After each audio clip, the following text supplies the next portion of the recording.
ผมเอาภาพบรรยากาศยามมื้อเช้าตอนเช้าๆนะครับเนาะมาให้เบิ่งนะครับผมชีวิตบ้าน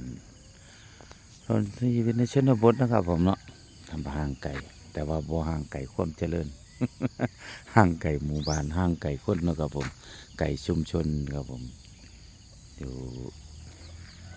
ที่นครน้องบ้านเบาหยัดครับผมธรรมชาติครับผมยามมื้อเช้าหลังฝนตกมาครับเมื่อคืนนี่ฝนตกนะครับเนาะบรรยากาศก็สิตื่นยามเช้าก็สิสดชื่นนะครับผมเนี่ยนะครับ บ้านไว้ก็จะเป็นอย่างนี้นะครับเนาะหลังบ้านมันได้จัดการยังเห็ดอย่างมันแล้วอยู่ครับผมนี่ครับผมต้นไผ่นี่ของที่ปลูกไว้นะครับเนาะต้นมะม่วงนะครับผมขนุนอะไรกันนะครับเนาะแต่ว่าบนในใหญ่ครับผมจอมบนในใหญ่นะครับเนาะจะเป็นข้อไก่เล้าไก่นะครับผมเพิ่มก็จะเป็นปลาใหม่ปลาบางนาวปลามะนาวครับผมไก่อันนี้นี่ก็จะมีต้น ใหม่หลายอย่างครับผมเพื่อที่กินได้นะครับเนาะปลูกไว้แต่ว่ากับบนในใหญ่นะครับผมทยอยปลูกไปเรื่อยๆนะครับเนาะปลูกไว้เพื่อไว้แต่อยู่แต่กินนะครับเลยกินกับปันพี่ปันน้องนะครับผมนี่ต้นผักหวานแน่ทั้งพุ่นก็จะกินปลาของเน่าคนไปครับผมเน่าๆไปนะครับเนาะเริ่มไปเป็นปลาไผ่ทั้งนี้เป็นทีของเพิ่นนะครับเนาะของอีกเจ้าหนึ่งครับผมก็คนเคยญาติกันห่างๆกันนะครับญาติห่างๆครับผมเขาเจ้าปลูกข้าวยูคาลิปตัสแล้วก็เป็นส่วนนึงก็จะเป็นป่าธรรมชาตินะครับเนาะเขาเจ้าวนในถกไปทางนะครับผมเขาเจ้าปลูกไว้ยูคาแก้มไว้นะครับเนาะผสมไว้ให้พวกใดใหญ่ขึ้นมากก็พวกใดตัดขายครับผมก็จะเป็นอย่างนั้นนะครับบรรยากาศตอนเช้า ท้องหน้านะครับมันบ่มีตรงไหนมีแต่โคกตะดอนเป็นป่านะครับเป็นป่า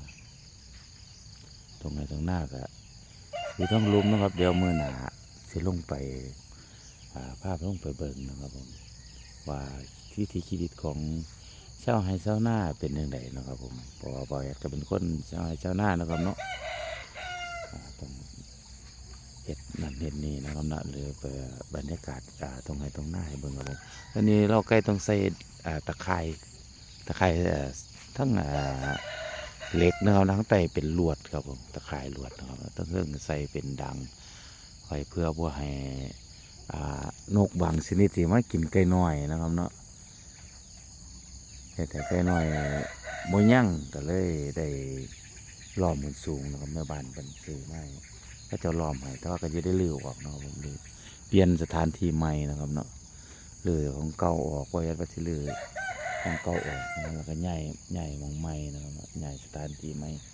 ให้ไกลได้อยู่นะครับผมก็นี่ก็ตัดไม่ได้ว่าได้เข้าไปตัดนะครับเพราะว่าที่มือก่อนก็จะตัดนะครับแต่ว่าก็ไม่พอแน่นะครับก็ที่อาจจะตัดก่อนมีเวลานะครับเนาะครับผมปกติทั้งในก็จะมีพวกต้นมะพร้าวครับผมแล้วก็จะมีผักหวานเนี่ยกับบัวลายต้นนะครับผักหวานแต่ก่อนปลูกเต็มหมดครับผมที่บริษัทเนี่ยปลูกผักหวานนะครับเนาะปลูกผักหวานเต็มปลูก800 ต้นครับผม800 หลุมขึ้นเบิดครับผมขึ้นเบิดทุกหลุมแต่ว่าพอจะขึ้นมาแล้วได้ปีหนึ่งนะครับปีหนึ่งหรือปีกลัว2 ปีถ้าย่อยตายไปครับผมอ่าแถวนี้ใส่เต็มเบิดครับผมพอจะซื้อในมาปลูกนะครับนะแม่บ้านเป็นผู้ปลูกขึ้นเบิดทุกต้นนะครับเนาะทุกหลุมที่เขาปลูกครับผมแต่แต่ว่าโบย่างหลายนะครับเหลือตอนนี้จาก800 ต้นเหลืออยู่ประมาณ10 กว่า ต้นเองครับผมผักหวานนะครับเนาะที่นี่นะครับผมที่เป็นต้นลักษณะนี้ครับเนาะแล้วก็มีอยู่นี่2นะครับเนาะแล้วก็อยู่ทั้งในพอดีครับผมหลังต้นไม้ต้นใหม่ใหญ่เข้าไปอีกข้างในนะครับหลังปลาขังบางเน่าขังปลาบางเน่าทั้งอีกข้างหนึ่งครับสิเหลืออยู่หันประมาณ8 9 ต้นนะครับผมเมื่อก่อนในแถวนี้ว่าอยากจะปลูกเต็มหมดครับเนี่ยเพราะว่าต้นบางเน่ากับปลูกก้อนนะครับเนาะแล้วก็เอา ผักหวานมาลงทีหลังบ่ได้เอาเป็นเบี้ยมันก็เอาเป็นเม็ดมันครับผมมาเพาะพันธุ์เพาะใส่ในหลุมแล้วครับผมปลูกใส่แล้วก็เขาก็ขึ้นมาเบ่ทุกต้นนะครับผมขึ้นมาทุกหลุมที่เขาปลูกเนาะทุกเม็ดแต่ว่าพอหลังๆมาเขาสิเริ่มทยอยตายลงไปเรื่อยๆนะครับผมแต่ก่อนมันจะปลูกต้นไผ่กับบ่มีนะครับที่ทั้งข้างป่าบางนาวทั้งพี่ครับผมสิบ่มีต้นไผ่นะครับผมสิมีตั้งแต่ป่าบางนาวแล้วก็เป็นที่ว่างแล้วปลูกผักหวานใส่นะครับเนาะพอดีผักหวานบ่มีแล้วก็แม่บ้านเลยเอากอไผ่มาปลูกครับผมเดี๋ยวก็ได้ลือออกครับผมกอไผ่นะเพราะว่า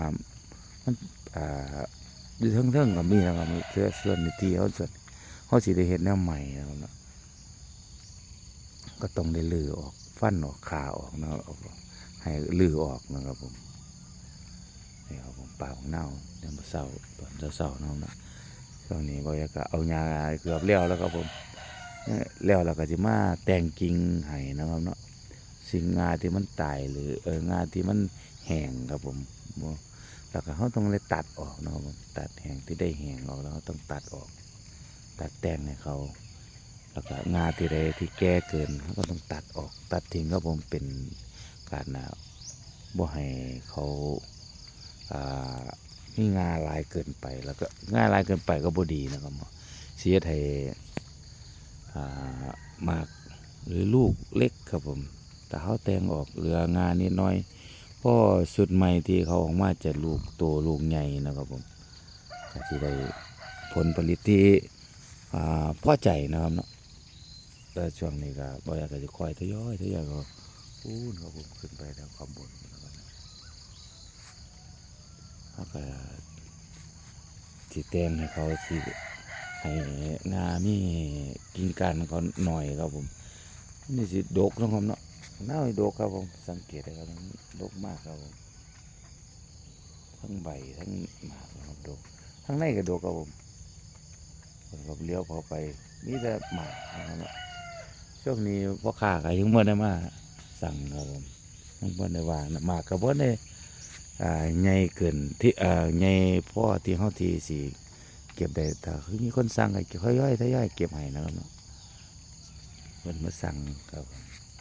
ครับผมคลิปนี้ก็ตอนนี้นะครับเด้อขอบคุณหลายๆครับผมเดี๋ยวคลิปหน้าว่าจะเฮ็ดชีไปแต่งกิ่งนะครับเนาะแต่งกิ่งไปนำเนาะครับเนาะคุยกันไปพร้อมครับผมคลิปนี้ก็ขอบคุณครับ